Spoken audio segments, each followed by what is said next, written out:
Well, it looks like we got some more threats coming from Russia.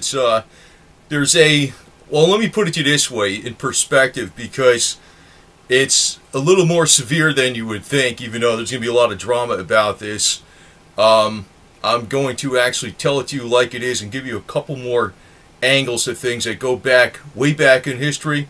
Also, some religious angles too that are actually more modern times than even in the Bible, going way back in the Bible. And to give you a hint, I'm going to talk about the Msg of Fatima, Portugal. And basically, this was it was out of the New York Times. It was also picked up in other newspapers.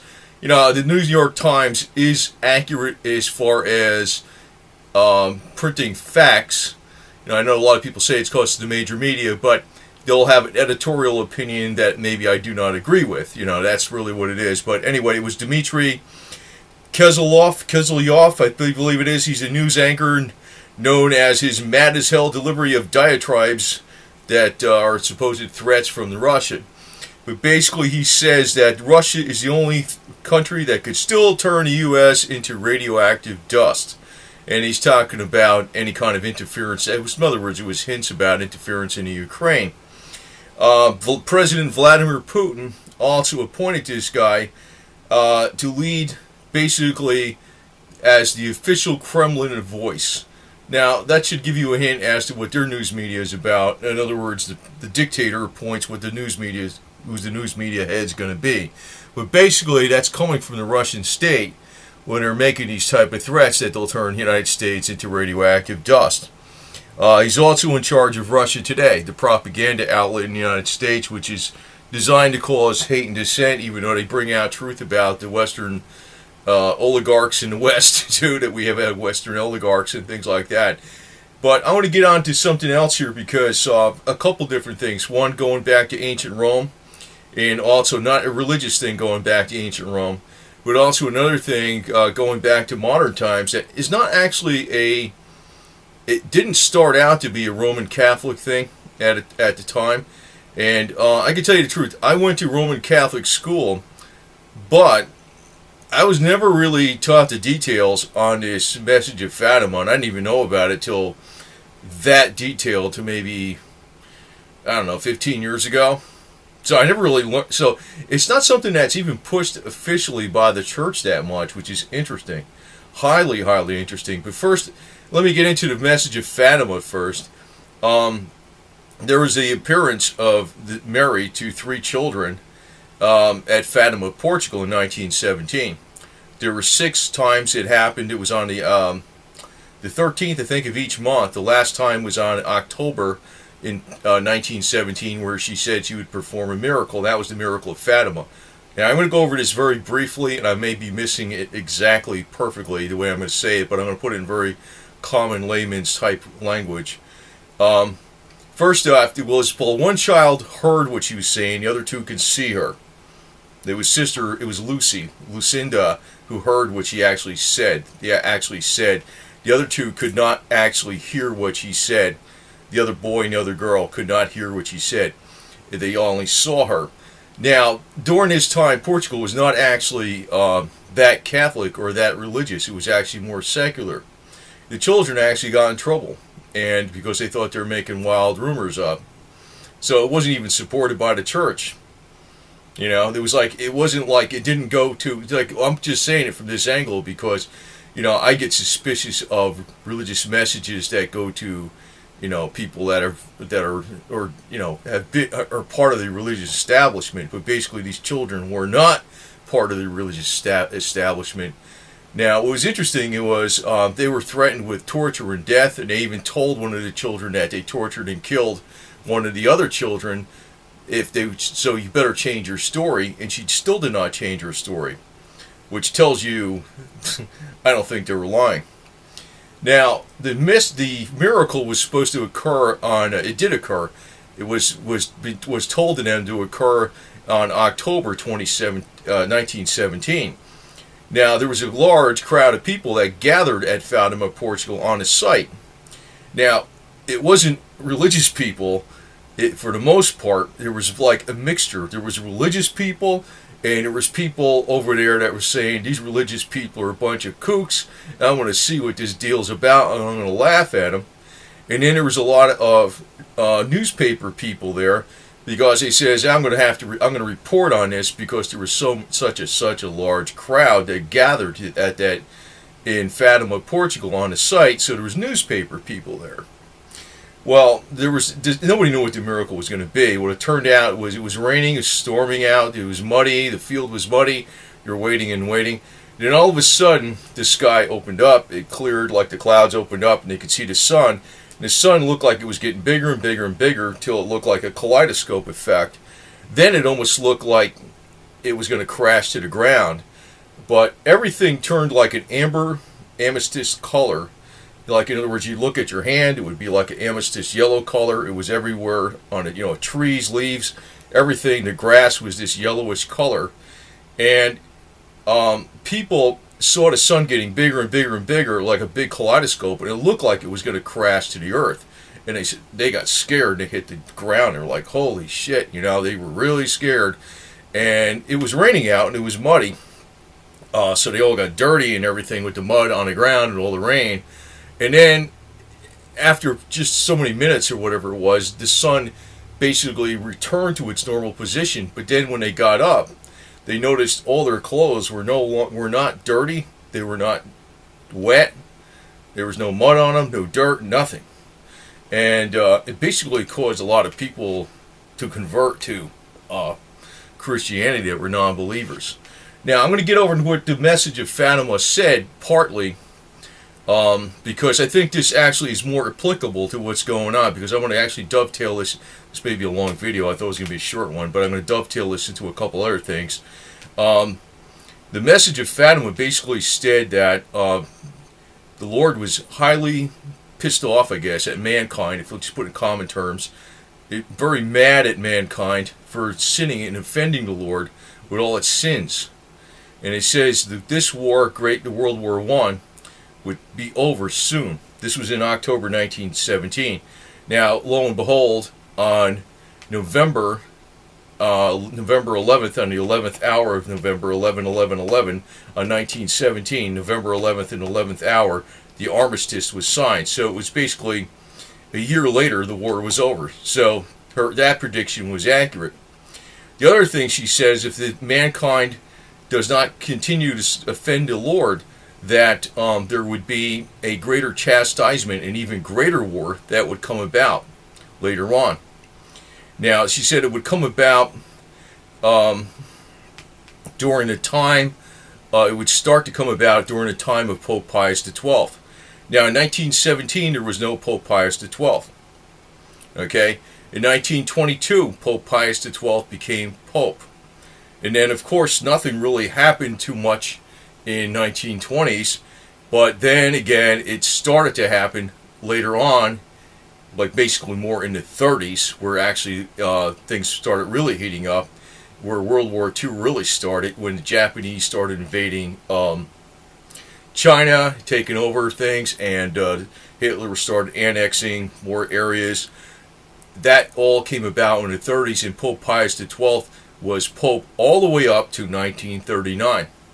So the start of World War II did occur during that time, which he said, Pope Pius, during the time of Pope Pius XII. She said that the real war was going to really start, where it really gets, was when you see an unknown light in the sky. And that was, it turned out, I think it was in 1939, right around the time Hitler invaded Poland, was the Borealis, Aurealis, or whatever, I forget how you say that word, but it's like the night lights. It was so bright, and it was seen from New York City on one side of the world, in the northern hemisphere, all the way to like Melbourne, Australia, on the other side of the world, in the southern hemisphere, that you could actually read a newspaper at night due to these lights at night. So that thing that she said was correct. Now, the third secret of Fatima probably was never released. I know this is highly controversial in religious circles, but it probably wasn't. But she did state that it would be better understood after 1960, if it was released after then, and that does hint at the basically social corruption and decay of our societal fabric that's going on. So, it probably has a lot to do with that. But also, which it was said that Russia specifically would be the instrument whereby God would punish mankind for its sins. Now, I've seen some people on the internet. Does not mean Russia is going to fix everything. That means it's going to be the instrument that's going to it's going to be used by the devil to allow he's going to allow Satan to destroy mankind. It is not the will of Jesus to kill people. It's like he's angry that all these sins are being occurring. What's going to happen, though, eventually, is that there'll be a consecration of Russia to the Immaculate Heart of Mary by the Pope and all the cardinals and the bishops in one ceremony. This has not happened. This was only consecrated to the world was only consecrated to the Immaculate Heart of Mary, not Russia specifically. And when that happens, when Russia is actually consecrated to the Immaculate Heart of Mary, there's going to be a mass conversion of Russia, a true conversion, and the elite on the top that are killing off mankind are going to be ousted. Now, I've seen where this message was twisted around by people that call themselves, I'm going to get into this stuff about Marines too, because this is another thing that's bugging me, because there's stuff around here that's a lot more ancient than the Marine Corps, that has a lot more honor. And, well, anyway, there's people on the internet that claim to be Marines or whatever it were, that, Russia is being used by the Lord to spread Christianity and fix everything, and that's the message of Fatima. That is not the message of Fatima. The message of Fatima is stating that Jesus is so mad at mankind for constantly sinning against him and offending him that he's going to allow evil people to destroy mankind as punishment for their sins.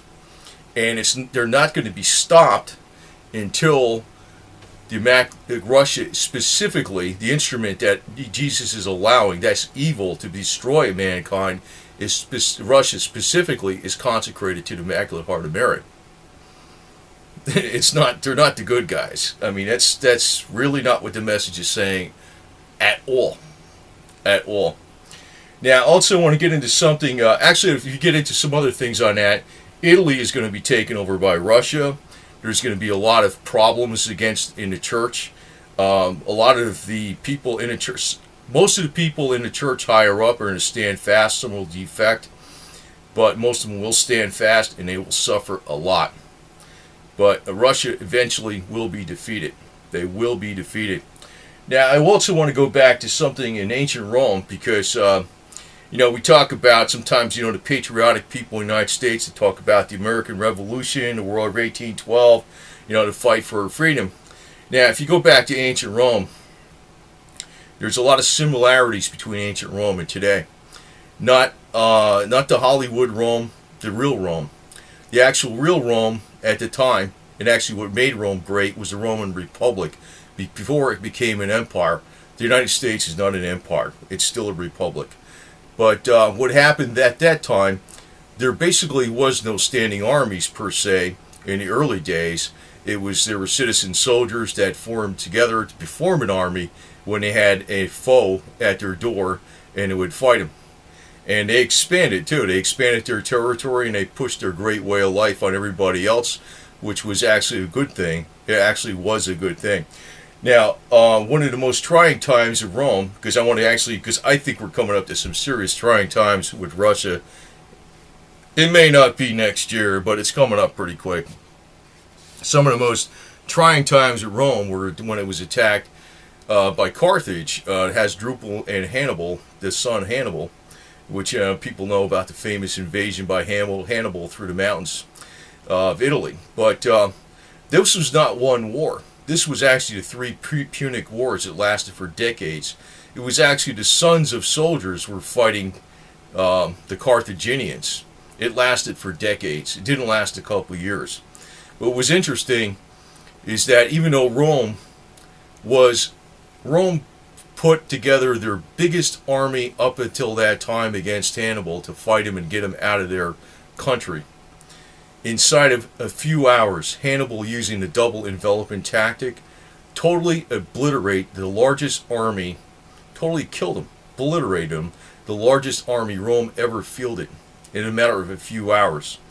Bodies were heaped upon bodies. It was bigger, more people died than if it was a nuclear blast. That bad. And that was from using the double envelopment tactic. But Rome did not give up. And this is where General Fabian came into play. What happened on later was that Rome could not field a big as army as they did before, but they were able to field a smaller armies. And what the tactic of General Fabian was to deprive Hannibal of use of resources of the land, and basically do a lot of skirmishes against him to basically make his life miserable in Italy. And this went on for decades. It didn't even just go on for years. It went on for decades. Hannibal was not defeated until Scipio Africanus came. That's what he's named, Africanus, because he was actually the one that defeated the North Africans by using Hannibal's tactics of double envelopment, but actually in a more skilled fashion. And that was where he was actually defeated in Española, Spain, in the province of Spain.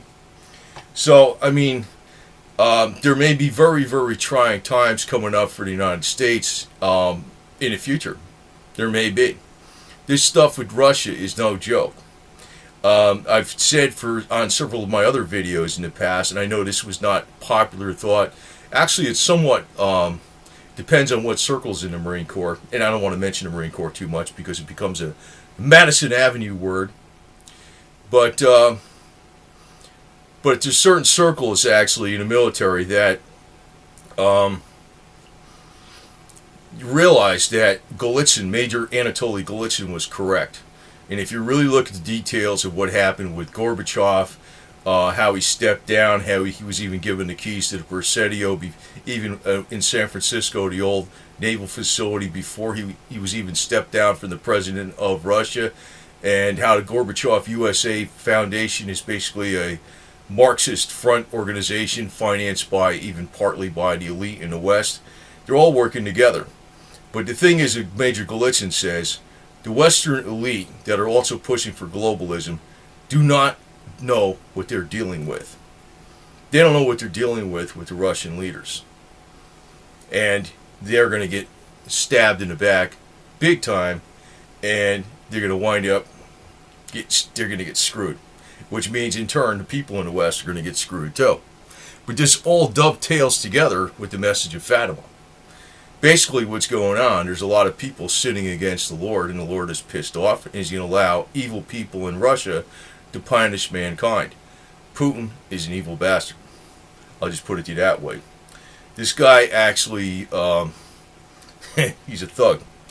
You know, people ain't going to freaking say that. You know, they're not going to believe that or whatever. I don't really care anymore about what the people believe, but fine. But, you know, one big hint out there is about what this guy says.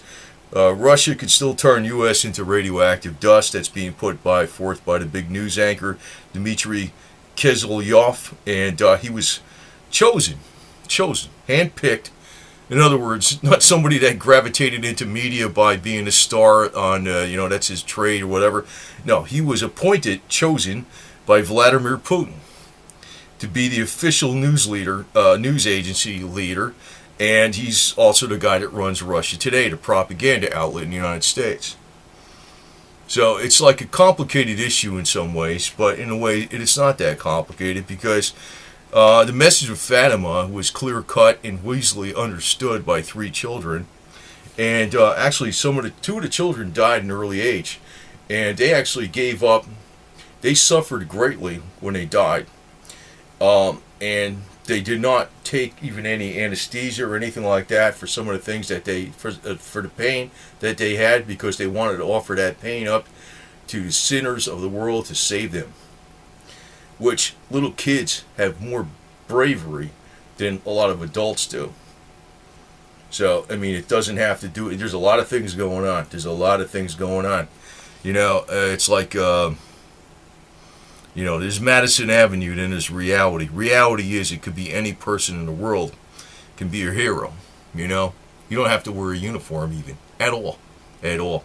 As a matter of fact, the Romans who were defeated at the field of Cana by Hannibal, basically they were citizen soldiers, and they still did not give up.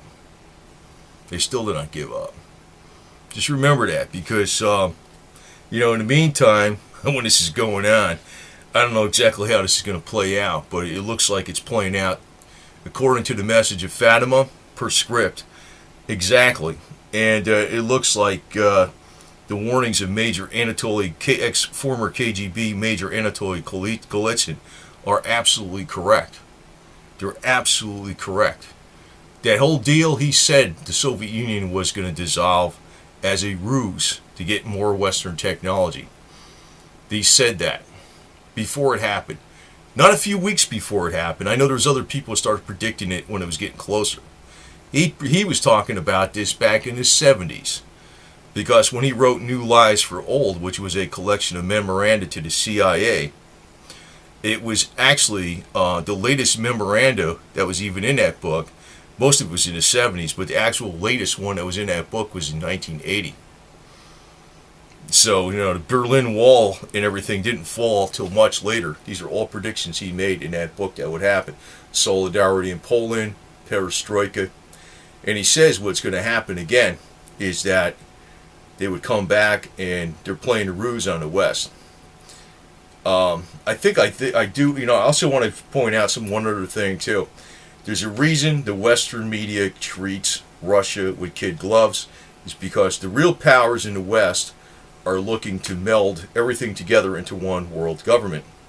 They do not want to fire up nationalistic spirit in the United States by showing too much of an enemy on the other side, because that is highly, highly, highly counterproductive to pushing for globalism. They want to disarm all nations and put everything under one hat. If the American people wake up to a threat from Russia, this is why the major media treats this stuff with kids' gloves, is what would happen is there'd be a big push for more defense in the United States, and there'd be no possibility that you're going to merge Russia and the United States and Europe and Asia and everything together in one world government, Africa and South America and everything else. They're not going to be able to do it. That is why they're really not telling you a hell of a lot about what's going on in Russia, because they could really tear this shit up really bad if they wanted to. They're not, because their number one goal is to put one world. Now, Russia elite, Vladimir Putin, same kind of deal. They're fine with that too. They just want it on their terms.